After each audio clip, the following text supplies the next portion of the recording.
নমস্কার। Bengali scholar maker YouTube চ্যানেলে WBSLST3 UPSC মডেলে যে পরীক্ষা হওয়ার কথা চলছে সেই হিসেবে আমাদের আজকে প্রথম ক্লাস নিয়ে এসেছি আপনাদের জন্য।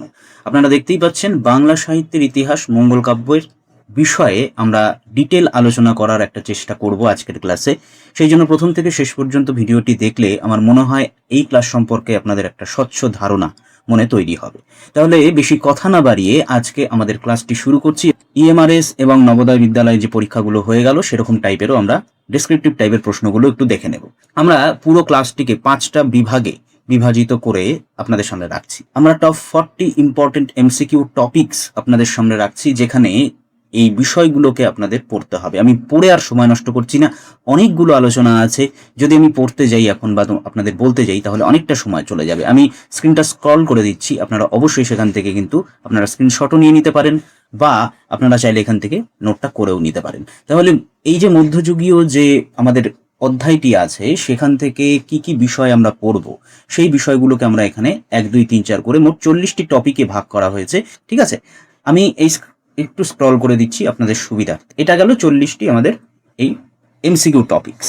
এবং আমাদের এসএকিউ টপিক্সের মধ্যে যদি আমরা নির্বাচন করে থাকি যে top 20 most expected short answer type question, অর্থাৎ আমাদের যে ইউপিএসসি মডেলে পরীক্ষাটা হবে বলে যে কথাবার্তা চলছে সেরকম যদি হয় তাহলে আমরা কি টপিক্সে মঙ্গল কাব্য থেকে পড়াশোনা করব। তাহলে এই সমস্ত টপিকগুলোও কিন্তু আমরা মঙ্গল কাব্য থেকে পড়াশোনা করতে পারি। আমরা আসলে এই বিষয়গুলোকে প্রথমেই রাখছি কারণ আমরা এইভাবে নোটগুলোকে নেব, এইভাবে তৈরি করব। আমরা এখান থেকেই আপনাদের জন্য কিছু নোট তৈরি করে রেখেছি এবং সেগুলো আমরা এই ভিডিওর শেষে অবশ্যই আলোচনা করব, আপনারা সঙ্গে থাকুন। তাহলে এই টপ 20 যে কোশ্চেনের প্যাটার্ন বা কোশ্চেনের বিষয়গুলো আছে সেগুলো কিন্তু আপনারা একটু স্ক্রল করে দেখে নিতে পারেন বা আপনারা নোট করেও নিতে পারেন।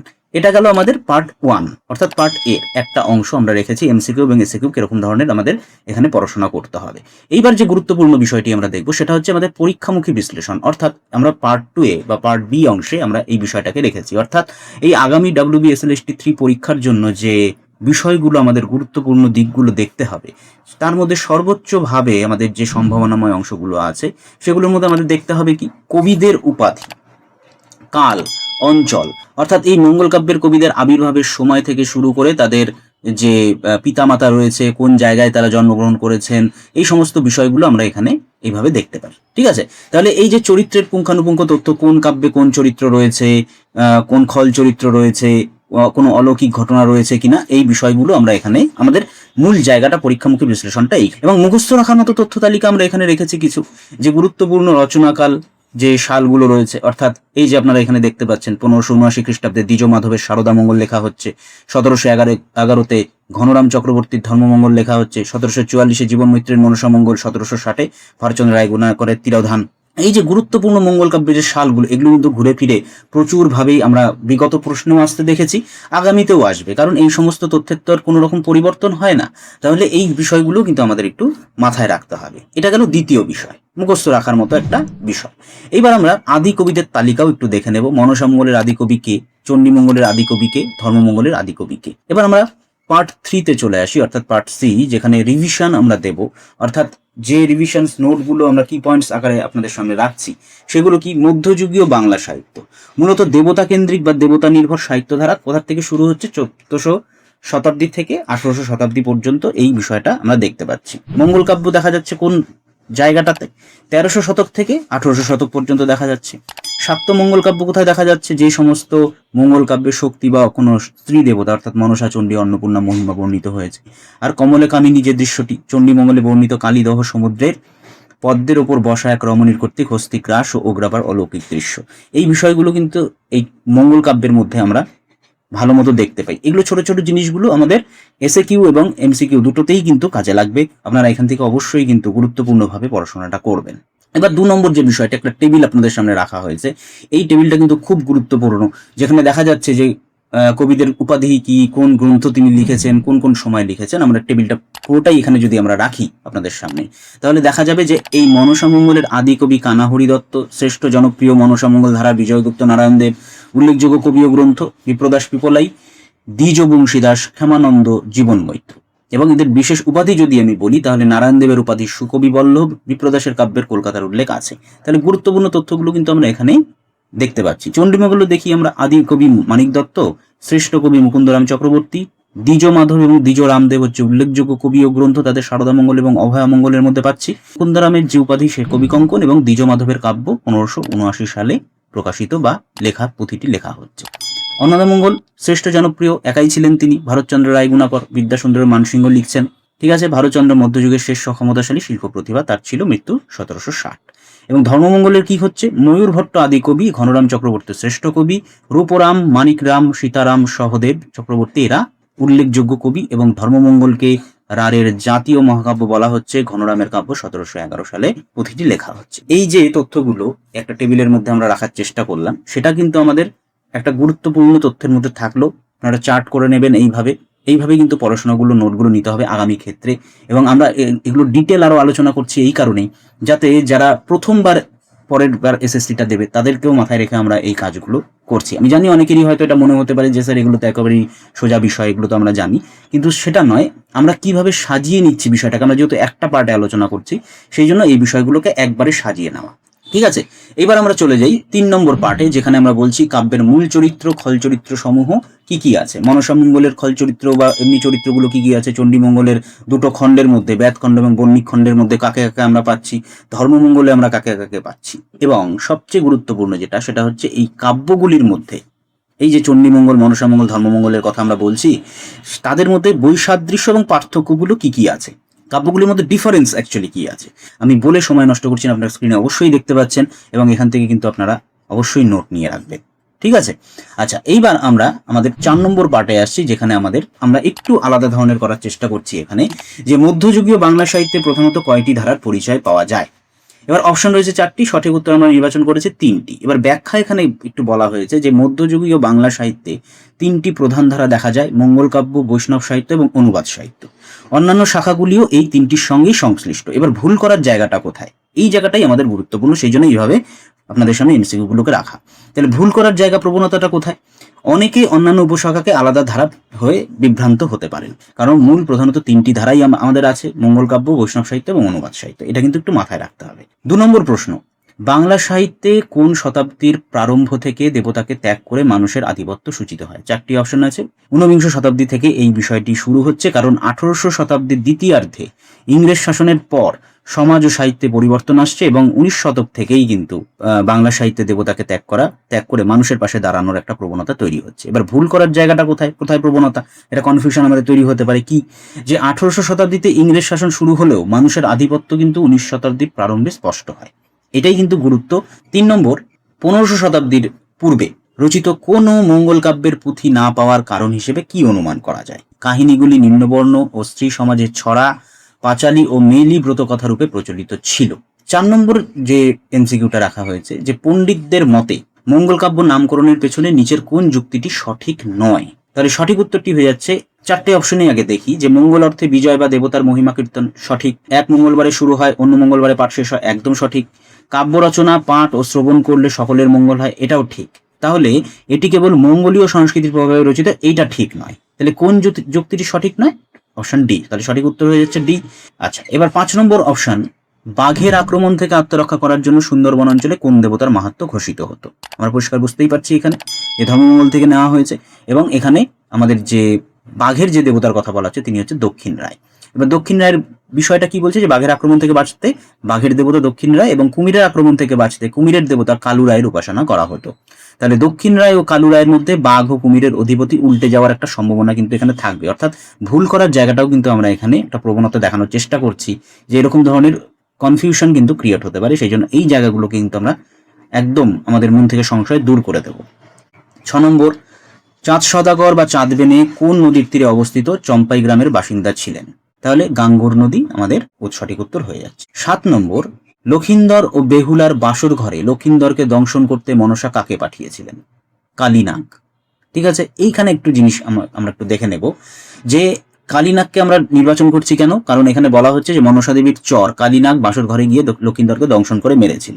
এবার ভুল করার জায়গাটা কোথায়, ভুল করার জায়গা হচ্ছে প্রচলিত লোকগাথা কালনাগিনী বলা হলেও টেক্সটে কিন্তু একে কালীনাগই বলা হয়েছে। অর্থাৎ মঙ্গল কাব্যে যখন একে বলা হচ্ছে তখন কিন্তু কালীনাগ বলা হচ্ছে, কালনাগিনী বলা হয়নি। কালনাগিনী লোককথায় প্রচলিত। ঠিক আছে, এই বিষয়টা একটু মাথায় রাখতে হবে, টেক্সটে যেমন আছে তেমন। এবার ঘটনাটা হচ্ছে যদি শুধু কালীনাগ বা কালনাগিনী অপশনের মধ্যে থাকে তাহলে আমরা কালনাগিনী অ্যান্সার ক্লিক করতে পারি, কিন্তু অপশনের মধ্যে যদি দুটোই থাকে কালনাগিনী বা কালীনাগ তাহলে কিন্তু আমাকে কালীনাগী এখানে সিলেক্ট করতে হবে।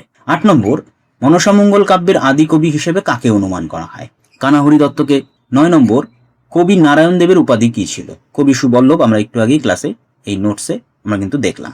10 নম্বর, কোন মনসামঙ্গলের কবির কাব্যে প্রথম কলিকাতা শহরের উল্লেখ পাওয়া যায়? খুব ইম্পর্টেন্ট একটি প্রশ্ন, এবং সেটি হয়ে যাবে আমাদের বিপ্রদাস পিপলাইয়ের কিন্তু এই যে কাব্য রয়েছে সেখানে প্রাচীন কলকাতার উল্লেখ পাওয়া যাচ্ছে। 11 নম্বর, কবি বিজয়গুপ্ত বরিশালের কোন গ্রামে জন্মেছিলেন? ফুল্লশ্রী গ্রামে। ঠিক আছে, 2016 এসএসসি পরীক্ষায় এই প্রশ্নটা কিন্তু এসেছে। 12 নম্বর প্রশ্ন, কেতকাদাস ক্ষেমানন্দ কোন শতাব্দীর মধ্যভাগে তার মনসামঙ্গল কাব্য রচনা করেছিলেন বলে সিদ্ধান্ত নেওয়া হয়েছে? 1700 শতাব্দীতে। ঠিক আছে, ব্যাখ্যাগুলো সঙ্গে রাখা হয়েছে, আপনারা চাইলে অবশ্যই ব্যাখ্যাগুলোকে একটু নোট করে নিতে পারেন বা একটু নোটিস করে নিতে পারেন যে কি বলা হয়েছে। আমি এর পরে সময় নষ্ট করছি। 13 নম্বর, অপেক্ষাকৃত আধুনিক কালে 1744 খ্রিস্টাব্দে কে মনসামঙ্গল কাব্য রচনা করেন? সঠিক উত্তর জীবন মৈত্র। 14 নম্বর প্রশ্ন, দেবী চণ্ডী কালকেতুর পথে কোন পশুর রূপ ধারণ করে পড়েছিলেন? স্বর্ণগদিকা বা গোসা। 15 নম্বর, ধনপতি সদাগর সিংহল যাওয়ার পথে কালীদহে পদ্মের ওপর কোন অলৌকিক দৃশ্য দেখেছিলেন? আমরা একটু আগেই সেটা বললাম, এক রূপসী রমণী হাতে গিলছেন ও উগড়াচ্ছেন, আচ্ছা, যেটাকে কমলিকামিনী বলছে। এবার 1579 খ্রিস্টাব্দে রচিত দ্বিজ মাধবের চণ্ডীমঙ্গল কাব্যটি কি নামে অভিহিত ছিল? নাম ছিল সারদা মঙ্গল। 17 নম্বর, ডক্টর আশুতোষ দাস চট্টগ্রাম থেকে দ্বিজ রামদেবের কোন নতুন চণ্ডীমঙ্গল কাব্যটি উদ্ধার করেন? সঠিক উত্তর হয়ে যাচ্ছে অভয়া মঙ্গল।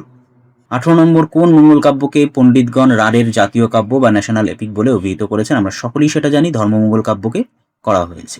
ঠিক আছে, 19 নম্বর প্রশ্ন, ধর্মমঙ্গল কাব্যের খলনায়ক মোহাম্মদ বা মাহুদ্দা লাউসেনকে পরীক্ষা করার জন্য কি দেখানোর অসম্ভব আদেশ দিয়েছিলেন? পশ্চিমে সূর্যোদয় দেখানোর আদেশ দিয়েছিলেন। 20 নম্বর, 1711 খ্রিস্টাব্দে ধর্মমঙ্গল কাব্য রচনা করে ছাপাখানার যুগে সর্বাধিক জনপ্রিয়তা লাভ করেন কোন কবি? খুব গুরুত্বপূর্ণ প্রশ্ন একটি, এবং সেটি সঠিক উত্তর হয়ে যাচ্ছে আমাদের ঘনরাম চক্রবর্তী।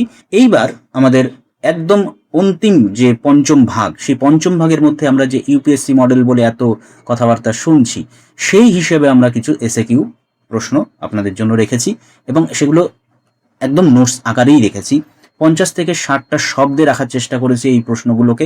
বলা যায় না 2 নম্বরের প্রশ্নও হতে পারে এবং 1 নম্বরের প্রশ্নও হতে পারে যদি ইউপিএসসি মডেল আমাদের লাগু হয়, কারণ ইউপিএসসি মডেল লাগু হলে ডেসক্রিপটিভ টাইপের প্রশ্ন আসার সম্ভাবনা কিন্তু অনেকটাই প্রবল। ঠিক আছে, তারপরে তো সরকার এখন ঠান্ডা ঘরে বসে যা সিদ্ধান্ত নেবেন সেটাই আমাদের এখন মাথা পেতে মেনে নিতে হবে।